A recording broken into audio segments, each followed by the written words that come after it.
নমস্কার। আপনারা এই রকম নরম তুলতুলে দারুণ স্বাদের ছানা জিলেপি বাড়িতেই বানিয়ে নিতে পারেন কেবলমাত্র ময়দা দিয়েই।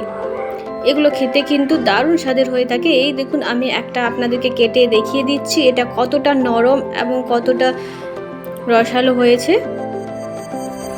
আপনারা দেখতেই পাচ্ছেন।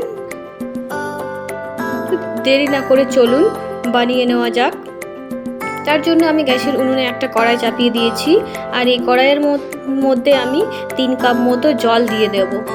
তো আমার ভিডিওটি যদি আপনাদের ভালো লেগে থাকে তাহলে অবশ্যই একটা লাইক ও শেয়ার করে দেবেন, আর যদি আমার চ্যানেলটিতে নতুন হয়ে থাকেন তাহলে একটা সাবস্ক্রাইব করে দেবেন আরও নতুন নতুন ভিডিও পাওয়ার জন্য।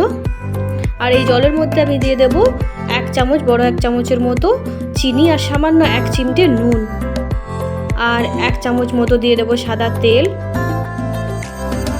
আর এখানে আমি রেড ফুড কালারটা অ্যাড করেছি।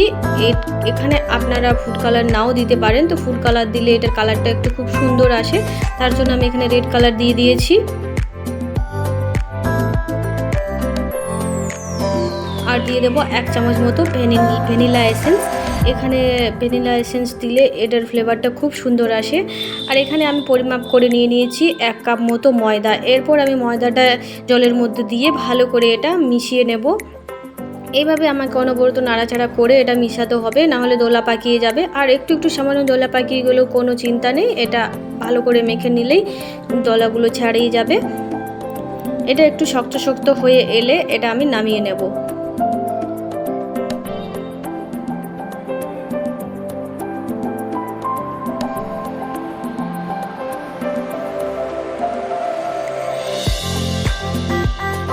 তো এটা আমার রেডি হয়ে গেছে, এটা আমি নামিয়ে রেখে দিয়েছি কিছুটা ঠান্ডা হওয়ার জন্য। এরপর অন্যদিকে আমি একটা পাত্রে 1 কাপ মতো চিনি নিয়েছি, আর তাতে আমি 1.5 কাপ মতো পরিমাপ করে জল দিয়ে দিয়েছি।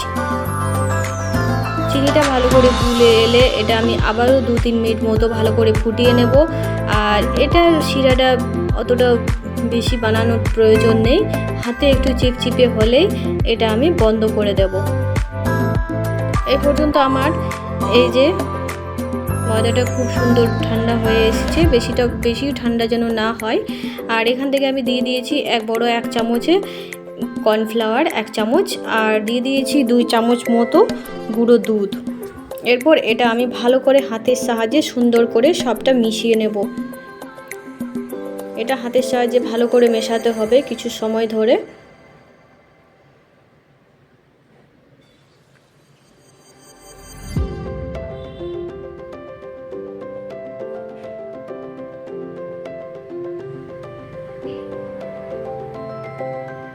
এই দেখুন, এটা আমার মেশানো হয়ে গেছে, কতটা সফট হয়েছে আপনারা দেখতেই পাচ্ছেন।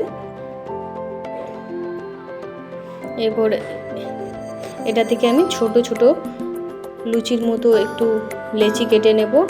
আর এইভাবে আমি হাতের সাহায্যে এইরকম করে লম্বা করে নেব। আর একটা প্লেটের মধ্যে রেখে এইভাবে ঘুরিয়ে ঘুরিয়ে আমি ছানা জিলেপির মতো শেপ বানিয়ে নেব। এই দেখুন, এইভাবে এগুলো সবগুলো আমি বানিয়ে নিয়েছি, এই দেখুন। এরপর এগুলোকে আমি ভেজে নেব। তার জন্য গ্যাসের উনুনে আমি একটা ফ্রাইং প্যান চাপিয়ে দিয়েছি, তাতে দিয়ে দেব সাদা তেল। তেলটা মিডিয়াম গরম হয়ে এলে তাতে আমি ছানা জিলিপিগুলো একটা একটা করে ছেড়ে দেব। আর এখানে তেলটা যেন বেশি করে গরম না হয়, এখানে লো টু মিডিয়াম আঁচের মধ্যে এগুলো ভেজে নিতে হবে, নাহলে ভেতরটা কাঁচা অবস্থায় থেকে যাবে।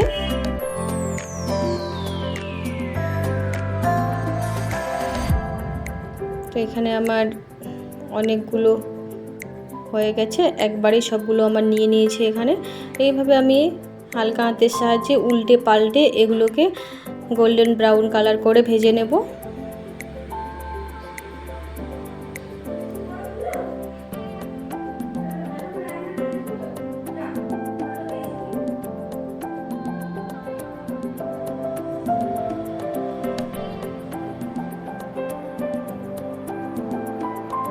এই দেখুন, এটার কালারটা খুব সুন্দর একটা এসেছে। এরপর এগুলোকে আমি তুলে নেব। এগুলো আমার ভাজা কমপ্লিট হয়ে গেছে।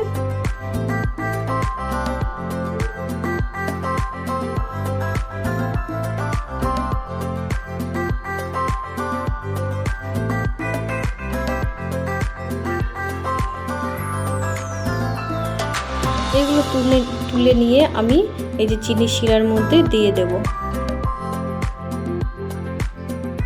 আর একটা চামচের সাহায্যে এগুলোকে ভালো করে আমি উল্টে পাল্টে এই চিনির শিরার মধ্যে ডুবিয়ে দেব।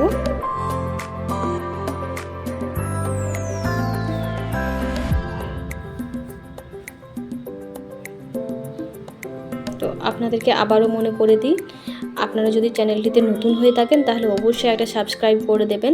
আপনাদের সাপোর্ট আমাকে আরও উৎসাহিত করবে নতুন নতুন ভিডিও বানার জন্য। এরপর এটা আমি প্রায় 1 ঘন্টা মতো এইভাবে ঢেকে রেখে দেব।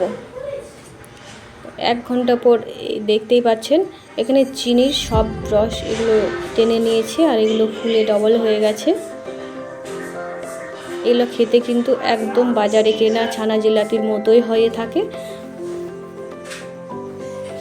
তো নমস্কার, সবাই ভালো থাকবেন, দেখা হবে আবারও পরবর্তী ভিডিও নিয়ে।